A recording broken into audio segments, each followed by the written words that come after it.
Bună ziua! Bună ziua! De unde ești tu? Eu sunt născut în satul Vlaulea, la comuna Maidanpecur. Am trăit 30 de ani în Mălaința, comuna Negotin. Acum să trăiesc în Ranovac, comuna Petrovac, în Laris. Satul unde ești tu făcut, născut, Da. el e sat românesc? Românesc. Satul e tot românesc? Tot românesc. Nu sârb? Nu. În partea unde ai trăit, el a pus, este multe saturi românești?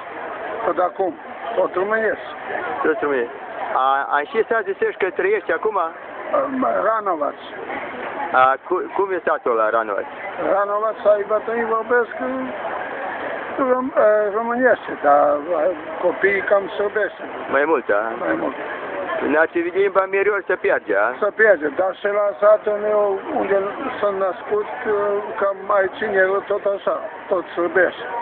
Dar a pornit în școală limba românească? Nu am, nu știu acum în momentul. Renovați, nu știi încă? Renovați să vorbește de așa, la toamnă. În septembrie, când pleacă școala, o să pornească.